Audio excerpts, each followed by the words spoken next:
Very good morning, everyone. So today we are going to study about what is our system of elections. You people are very well aware that in India the elections are held regularly after every 5 years. Be it the elections of Lok Sabha or be it the assembly elections, जिसे हम Vidhan Sabha elections भी कहते हैं. Right. And what happens that after every 5 years, the term of all the elected representatives comes to an end. 5 साल खत्म होते हैं, जितने भी हमारे रिप्रेजेंटेटिव्स हैं उनकी टर्म खत्म हो जाती है, राइट. और जो लोकसभा है या जो विधानसभा है, राइट, सो वो जो है से वो डिसॉल्व हो जाती है. और हर कॉन्स्टिट्यूएंसी में इलेक्शंस जो है वो एक ही टाइम पे होते हैं. एक ही टाइम पे मीन्स या तो वो सेम डे भी हो सकते हैं या कुछ दिनों के डिफरेंस पे भी होते हैं, लेकिन काउंटिंग जो है सभी की एक ही दिन में होती है, राइट. तो आप लोग जिस इलेक्शंस के बारे में अवेयर हैं उन्हें हम कहते हैं जनरल इलेक्शंस, कि मीन्स 5 साल बाद लोकसभा और विधानसभा का टर्म खत्म हो गया और इलेक्शंस हो गए सभी कॉन्स्टिट्यूएंसीज में एक साथ. So this is called a general elections. Sometimes what happens कि कोई कैंडिडेट या तो उसकी डेथ हो जाती है या उसकी वैकेंसी खाली हो जाती है या वो रिजाइन ही कर देता है कि मैं एमएलए या मैंने एमपी रहना ही नहीं है. तो इन दैट केस क्या होगा कि उस पर्टिकुलर कॉन्स्टिट्यूएंसी के लिए इलेक्शंस होंगे जिसे हम कहते हैं बाई इलेक्शन. आपको एक मैं बहुत बढ़िया इसका एग्जांपल देती हूँ. आप ही के एरिया में इस समय जो प्रेजेंट एमपी हैं he is Mister Som Prakash, right. 2017 के इलेक्शंस में सोम प्रकाश जी जो थे he was elected as a member of legislative assembly या एमएलए. विधानसभा के इलेक्शंस हुए थे, उसमें ये जीत गए थे तो he became the MLA, right. तो उसके बाद क्या हुआ कि 2019 में लोकसभा के इलेक्शन हुए तो ये मेंबर ऑफ पार्लियामेंट या लोकसभा के इलेक्शंस में खड़े हुए, ये वहां भी जीत गए. अब he became the MP, member of parliament. उससे क्या हुआ कि अब इनकी जो एमएलए वाली सीट थी वो वैकेंट हो गई, वो खाली हो गई, राइट. तो फगवाड़ा में दोबारा इलेक्शंस हुए थे, फगवाड़ा कॉन्स्टिट्यूएंसी में दोबारा इलेक्शंस हुए थे, आपको अच्छे से याद होगा. उसे हम कहते हैं बाई इलेक्शन. एक और इलेक्शंस होते हैं ड्यू टू एनी रीजन. अभी हमें पता है कि 5 साल की टर्म होती है लोकसभा और विधानसभा की. In case for any of the reason means any national emergency और एनी फॉरेन अटैक और एनी ऑफ द रीजन, अगर लोकसभा या विधानसभा 5 साल से पहले ही डिसॉल्व कर दी जाती है, as I said due to any reason, क्योंकि जब भी कोई नेशनल इमरजेंसी होती है ना तो फिर उस समय प्रेसिडेंट रूल होता है, गवर्नमेंट रूल नहीं करती है. तो अगर ऐसी कोई स्थिति आ जाती है और ऐसे में लोकसभा या विधानसभा 5 साल से पहले ही डिसॉल्व हो जाती है, राइट, और उसके बाद फिर दोबारा इलेक्शंस किए जाते हैं, सो उसे हम कहते हैं मिड टर्म इलेक्शंस. यहां पर हम लोग we are just talking about more of the general elections. अब इलेक्शंस के पर्पस के लिए जो हमारी कंट्री है या हमारे स्टेट्स हैं या हमारे टाउन्स हैं, सबसे पहले आपको ये जानना बहुत जरूरी है कि हमारे जो इलेक्शंस हैं कितने लेवल्स पे होते हैं, right. At the central level we have the Lok Sabha elections, right. At the state level, we have the Vidhan Sabha or the assembly elections. Third one, at the local level, we have the Gram Panchayat या panchayat elections या फिर corporation elections, right? क्योंकि आप लोगों ने class 6th में पढ़ा हुआ है, there are 3 levels of government, central level, state level and the local level. तो हर लेवल पे इलेक्शंस होते हैं, राइट. तो हर लेवल के इलेक्शंस के लिए वोटर्स की कन्वीनियंस के लिए जो एरियाज हैं उन्हें डिवाइड कर दिया जाता है, राइट. एरियाज डिवाइड जो कर दिए जाते हैं उन्हें कहा जाता है इलेक्टोरल कॉन्स्टिट्यूएंसीज. और ये जो डिवीजन होता है कॉन्स्टिट्यूएंसीज का या एरियाज का, that is divided on the basis of population, right? So population से रफली इन सारी कॉन्स्टिट्यूएंसीज में आई एम सेइंग रफली इक्वल नंबर ऑफ पीपल आते हैं. रफली मीन्स किसी में थोड़े से ज्यादा, किसी में थोड़े से कम हो सकते हैं, बट ये नॉर्मली देखा जाता है कि एक पर्टिकुलर नंबर ऑफ लोगों के ऊपर एक रिप्रेजेंटेटिव जो है होना चाहिए, तो उसी हिसाब से जो कॉन्स्टिट्यूएंसीज है वो डिवाइड की जाती हैं. अब अगर हम लोकसभा की बात करते हैं तो country is divided into 543 constituencies. उसमें पंजाब में ही आई थिंक इट्स 13 कॉन्स्टिट्यूएंसीज हैं लोकसभा के लिए. The representatives elected from each constituency is called a member of parliament. जो हर कॉन्स्टिट्यूएंसी से जो भी इलेक्ट होता है मेंबर, उसे कहा जाता है मेंबर ऑफ पार्लियामेंट या एमपी, राइट? और हमारी कंट्री के जो डेमोक्रेटिक इलेक्शंस है या इलेक्शंस जो है, उसका एक फीचर ये है कि every vote have the equal value, right? तो इसीलिए जैसे मैंने बताया कि जो कॉन्स्टिट्यूशन है या जो कॉन्स्टिट्यूएंसीज हैं, वो जरूरी होनी चाहिए कि ऑलमोस्ट इक्वल पॉपुलेशन हर कॉन्स्टिट्यूएंसी में होनी चाहिए, और उसी के बेस पर जो डिफरेंट स्टेट्स है वहां पर डिफरेंट नंबर ऑफ कॉन्स्टिट्यूएंसीज है. अब अगर हम पंजाब की बात करते हैं तो पंजाब में लोकसभा इलेक्शंस के लिए वी हैव 13 कॉन्स्टिट्यूएंसीज, राइट? सो यही अगर हम उत्तर प्रदेश की बात करें, उत्तर प्रदेश जो है it is a very very big state in the terms of population. It is a highly populated state. तो यहां पर जो लोकसभा की कॉन्स्टिट्यूएंसीज है दैट इज 18 नंबर. क्यों? क्योंकि वहां पर पॉपुलेशन ज्यादा है. तो जितनी पॉपुलेशन है उतनी ज्यादा कॉन्स्टिट्यूएंसीज में स्टेट डिवाइड होगा, जितनी कम है उतने कम कॉन्स्टिट्यूएंसीज में the state would be divided. Same division जो है वो होता है असेंबली इलेक्शंस या विधानसभा इलेक्शंस में. In this case, the elected representatives are called member of Legislative Assembly or MLA. MLA का full form है Member of Legislative Assembly, right? और same principle apply होता है पंचायत या म्युनिसिपल कॉर्पोरेशन के इलेक्शंस में, right? अब अगर हम स्टेट की बात करते हैं तो विधानसभा इलेक्शंस के लिए Punjab state is divided in 117 constituencies, right? अब जो विलेज पंचायत है या म्युनिसिपल इलेक्शन है, उसमें एवरी विलेज और town is divided into wards. आप लोगों को याद होगा लास्ट ईयर हम लोगों ने पूछा था आप लोगों के वार्ड्स कौन से हैं, राइट? तो हर टाउन जो है, हर विलेज जो है that is divided into wards. ये जो वार्ड्स हैं ये एक तरह की कॉन्स्टिट्यूएंसीज हैं, right? From every constituency, be it the Lok Sabha elections, be it the Vidhan Sabha, or be it the Panchayat or municipal elections, from every constituency, one representative is elected, right? और ये जो constituencies हैं, ये हम आपके political science term में तो constituency पढ़ते हैं, एक लेमन लैंग्वेज में हम इसे सीट कहते हैं, राइट? आप लोग इलेक्शंस के टाइम पे ये वर्ड काफी सुनते हैं कि जैसे हम कहते हैं कि कांग्रेस ने इतनी सीट्स जीत ली हैं या बीजेपी की 300 सीट्स जो थी that has one. Seats means the candidates, right? अगर कहा जाता है कि बीजेपी के 300 जो सीट्स हैं उसको मिली है, इट मींस कि 300 कैंडिडेट्स जो है वो जीते हैं, राइट? वो 300 कैंडिडेट्स जो है they have won in the elections from their constituencies, right? So ये कुछ टर्म्स हैं जो आपको याद होनी जरूरी है, राइट? नाउ जो हमारे कॉन्स्टिट्यूशन जब बना, so what was the main concern of our constitution makers? उन्होंने एक ये ओपन इलेक्टोरल कंपटीशन तो बना दिया कि anyone can contest the elections, anyone can elect the people. I mean, every citizen can elect someone and can get elected also.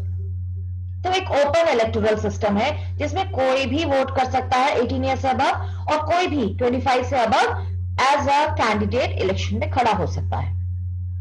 सो ये जो constitution makers थे, दे वर वरीड कि ऐसे जब ओपन इलेक्शन सिस्टम जो है उसमें क्या होगा कि जो हमारे वीकर सेक्शंस हैं, जो फ्रॉम टाइम इमोरियल बहुत पहले से कुछ सोसाइटी में हमारे वीकर सेक्शंस रहे हैं, उन्हें शायद इलेक्शंस में चांस ही ना मिले, क्योंकि इलेक्शन प्रोसेस जो है हमेशा से ही एक एक्सपेंसिव प्रोसेस रहा है। तो जो वीकर सेक्शंस है वो तो कहीं compete ही नहीं कर पाएंगे, राइट।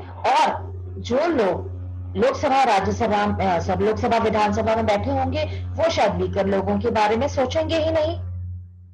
तो उस प्रॉब्लम को, अपने उस एक डर को दूर करने के लिए एक सिस्टम बनाया गया, रिजर्व कॉन्स्टिट्यूएंसीज, राइट। और ये उन लोगों के लिए बनाया गया, those who were belonging to एससीज और एसटीज और the other backward classes, right. तो ये कैसे वर्क करता है रिजर्व कॉन्स्टिट्यूएंसी, कि एक पर्टिकुलर एरिया है, जैसे उसमें the people belonging to schedule caste are more, right. तो उस कॉन्स्टिट्यूएंसी को रिजर्व कॉन्स्टिट्यूएंसी डिक्लेयर कर दिया जाएगा, डिपेंडिंग ऑन कि वहां पर उस पर्टिकुलर वीकर सेक्शन के ज्यादा लोग हैं, सो दैट कि जब उनका रिप्रेजेंटेटिव इलेक्ट होता है तो वो अपने जो इंटरेस्ट है कम्युनिटी के, that can be put forward in the Lok Sabha और द विधानसभा, राइट।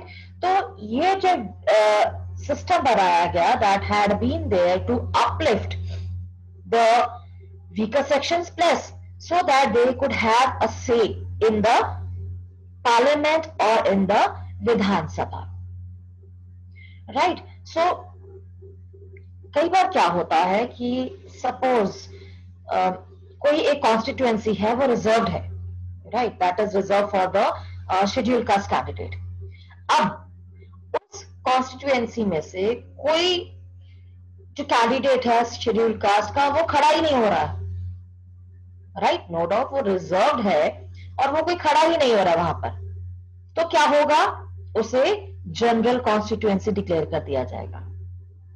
सेम ऐसे ही कुछ कॉन्स्टिट्यूएंसीज हैं that are reserve for the women also. Actually हमारी कंट्री में जो वीकर सेक्शंस माने जाते हैं वो हैं एससीज, STs, OBCs and even the women, right.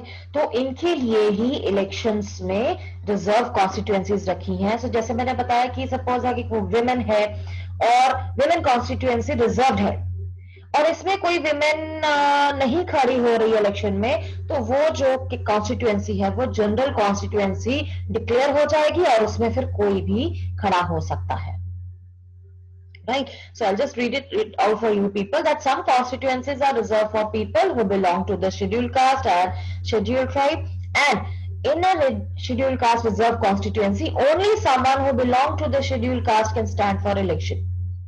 Same is for others also. So currently lok sabha mein 84 seats जो हैं 543 में से 84 रिजर्व्ड है शेड्यूल कास्ट के लिए, 47 रिजर्व्ड है शेड्यूल ट्राइब्स के लिए, 1/3 जो रिजर्व्ड है that is for the women. This number is in proportion to their share in the total population, कि टोटल पॉपुलेशन में इनका कितना परसेंटेज है उसके बेस पर ये नंबर ऑफ सीट्स जो है वो रिजर्व की गई हैं. Thus the reserved seats for SC and ST do not take away the legitimate share of any other social group. Right. So this system was extended later to the other weaker sections also.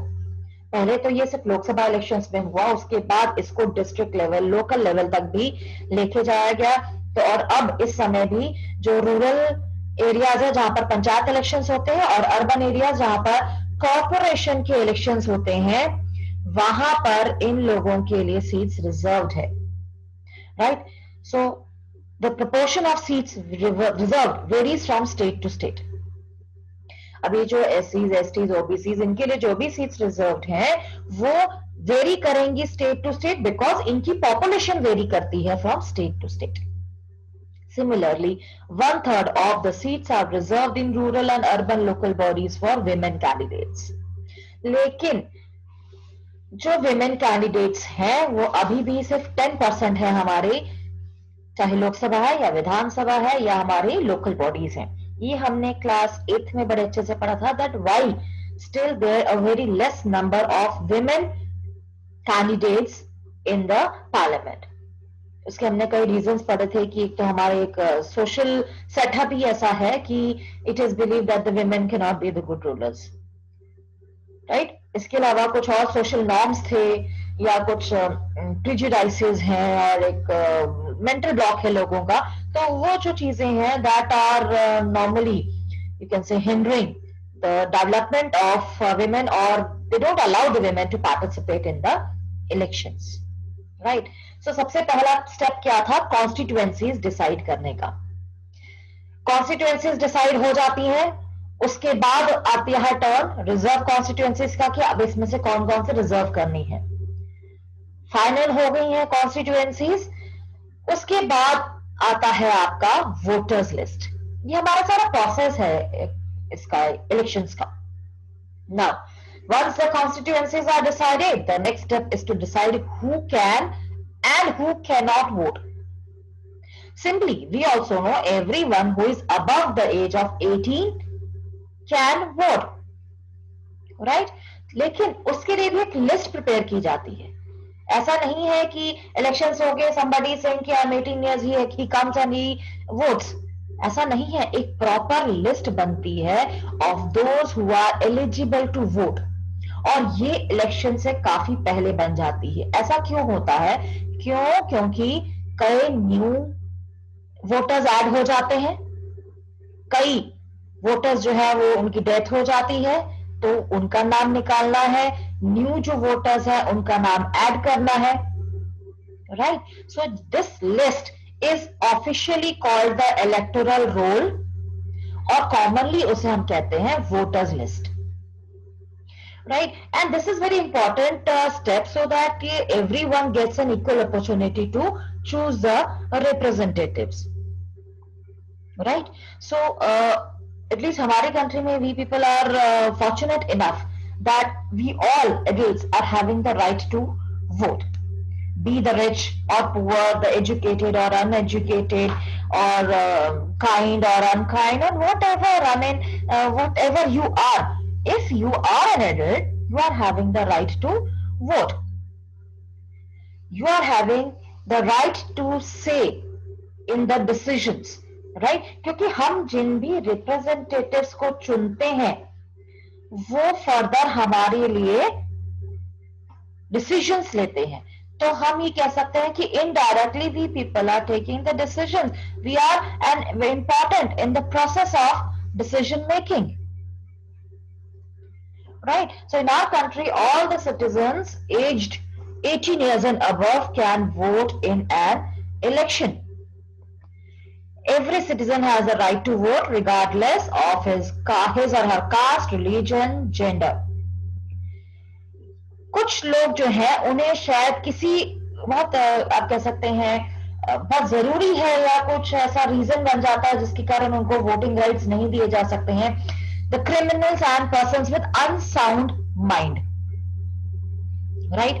They can be denied the right to vote, लेकिन वो भी बहुत rare situations में, क्योंकि जहां तक आप criminal की बात कर रहे हैं कि क्रिमिनल जो उनको राइट टू वोट नहीं दिया जा सकता है, हमारी कंट्री में तो क्रिमिनल जो है वो इलेक्शंस लड़ भी रहे होते हैं, तो ये तो आप इसको कह दीजिए कि तुम्हारा अप्लाई नहीं होगा, राइट? यस, अनसाउंड माइंड की जो मेंटली थोड़ा रिटार्टेड है उन्हें वोटिंग राइट्स डिनाई की जा सकती है, but that also in very rare situations, right? और अब जो इलेक्टोरल रोल प्रिपेयर करना है या जो वोटर्स लिस्ट प्रिपेयर करनी है वो टोटल रिस्पॉन्सिबिलिटी होती है गवर्नमेंट की, राइट? एज आई सेड कि हर इलेक्शन से पहले this voter list is to be updated, it is to be prepared because many new voters are to be entered and those who are dead are to be deleted, right? और आजकल तो जो photo identity card जो है वो भी issue होने लग गए हैं। पहले ऐसा कुछ नहीं होता था, सिर्फ लिस्ट आती थी, लिस्ट में आपका नाम होता था और आप जाके वोट करेंगे। तो उस समय क्या था कि anybody could go and vote in the name of someone else, right? लेकिन अब इलेक्शन फोटो आइडेंटिटी कार्ड है जिसके कारण ऐसी कोई प्रिविलेज हो ही नहीं सकती है, राइट। और ये गवर्नमेंट ने कोशिश की है कि ऐसा कार्ड हर किसी के पास हो। आज आप लोग अपने पेरेंट्स से पूछेंगे तो they all are having their identity card, जिसे हम वोटर्स कार्ड भी कहते हैं, राइट। और जब भी इलेक्शन होते हैं, जब हम वोट डालने के लिए जाते हैं, तो ये हम लोगों के लिए कंपलसरी होता है that we should carry this card, right, so that कि हमारे नाम पे कोई और ही वोट ना डाल के चला जाए। लेकिन अभी भी कुछ एरियाज ऐसे हैं हमारे कंट्री में जहां पर अभी वोटिंग कार्ड्स जो हैं वो बहुत ज्यादा कंपलसरी नहीं हुए हैं। तो ऐसे में लोग अपनी दूसरी आइडेंटिटी लाइक ड्राइविंग लाइसेंस है या राशन कार्ड है, और आजकल तो आधार कार्ड है। नाउअडेज आई डोंट थिंक कि कोई भी पर्सन ऐसा होगा जिसके पास आधार कार्ड नहीं है, राइट। तो आधार कार्ड एक बहुत बड़ा हमारा एक आइडेंटिटी कार्ड है आजकल, राइट। सो ये बन जाती है हमारी वोटिंग लिस्ट, वो वोटर्स लिस्ट। उसके बाद आता है nomination of candidates. Voters list बन गई। अब जो इलेक्शंस में खड़ा होना चाहता है वो अब अपना नॉमिनेशन देगा, अपने फॉर्म भरेगा, राइट। अब यहां पर कोई रेस्ट्रिक्शन नहीं है कि कौन इलेक्शन कंटेस्ट कर सकता है। 25 इयर्स एज है तो उसके अबव है अगर आप, तो you can contest the elections. But कहीं थोड़ी बहुत रेस्ट्रिक्शंस जो है वो क्रिमिनल्स के ऊपर लगाई हुई है, but again that is also in a very extreme case. अगर क्रिमिनल के ऊपर कोई केस चल रहा है लेकिन प्रूव नहीं हुआ है तो वो इलेक्शंस लड़ सकता है, राइट। पॉलिटिकल पार्टीज जो है वो अपने मेन जो एक बहुत मेजर लोग जो होते हैं उनको आप कह सकते हैं टिकट्स देती हैं, जिससे नॉमिनेशन देती हैं, जिसे कहा जाता है पार्टी टिकट, राइट। तो हर जो बंदा जो खड़ा होना चाहता है इलेक्शन में, उसकी ये इच्छा होती है कि किसी बड़ी पॉलिटिकल पार्टी से उसको टिकट मिल जाए, नॉमिनेशन मिल जाए, राइट। तो इसके लिए they have to fill the nomination form और उन्हें कुछ पैसा देना पड़ता है which is a security deposit, right. तो इन केस कि अगर ये अपना नाम वापस ले लेते हैं तो वो सिक्योरिटी डिपॉजिट इनको वापस नहीं होती है, राइट। तो आज के टाइम पे जो सुप्रीम कोर्ट है, they had issued some directions that every candidate has to make some legal declaration कि कुछ जो भी कैंडिडेट खड़ा हो रहा है उसे ये कुछ चीजें जो है वो डिक्लेयर करनी पड़ेंगी कि क्या उसके अगेंस्ट कोई सीरियस क्रिमिनल केस चल रहा है, right. Details of assets and liabilities of the candidates and his और हर फैमिली। जो भी कैंडिडेट खड़ा हो रहा है उसके पास कितनी प्रॉपर्टी है, कितना पैसा है उसके पास और उसकी फैमिली के पास। Education qualification of the candidates. लेकिन ये जो एजुकेशन क्वालिफिकेशन वाला है वो एक उन्होंने अपनी पब्लिक जरूर करनी है ये, लेकिन ये कोई क्राइटेरिया नहीं है हमारा कि भाई इतनी एजुकेटेड होंगे तभी इलेक्शन लड़ सकते हैं। लेकिन ये एक डिबेटेबल क्वेश्चन है कि whether the educational qualification for holding such an important position is needed और नॉट। कि जब हम जॉब्स के लिए जाते हैं तो वहां पे तो बहुत एजुकेशनल क्वालिफिकेशंस की जरूरत होती है, लेकिन वो लोग जो पूरे देश को रन कर रहे हैं क्या उनके लिए कोई क्वालिफिकेशन की जरूरत नहीं है? That is a debatable question. ये हम लोग इसके बारे में फर्दर कहीं डिबेट करेंगे कि ये जो डिटेल्स जब कैंडिडेट दे देता है तो उससे क्या होता है कि हम अपना एक बाइंड बना लेते हैं कि हमने अब डिसीजन लेना है, हमने वोटिंग जो है किसके फेवर में करनी है, राइट। अब ऑब्वियसली अगर किसी के अगेंस्ट क्रिमिनल केस चल रहा होगा तो हम लोग क्यों प्रेफर करेंगे उसको, राइट। और आज के टाइम पे तो लोग भी इतने अवेयर हो गए हैं कि वो एजुकेशन क्वालिफिकेशन भी देखते हैं कैंडिडेट्स की। If that the candidate is educated one so they will prefer कि उसी को वोट दें, किसी और को वोट ना दें, बिकॉज दे बिलीव कि जो एजुकेटेड है वो ज्यादा बेटर तरीके से कवर कर सकता है, right. The educated person will be more decisive in nature, right? So because of this only these things which are to be made legal, लोग जो है अपना एक माइंड बना लेते हैं कि उन्होंने किसको वोट देना, and it is very helpful even. If you ask me as a voter, it helps me also a lot to decide that to whom I want to vote. Right. So as I said कि जो educational qualification वाला है ये एक debatable है और कई लोग ऐसे हैं जो इसके फेवर में हैं। Even I am also there in favour of this thing that the educational qualification should be made there कि कोई एक पर्टिकुलर कि ग्रेजुएट है या पोस्ट ग्रेजुएट है, एटलीस्ट इतनी क्वालिफिकेशन जो है वो तो होनी ही चाहिए, right? So anyway, in the next class we will cover the election campaign.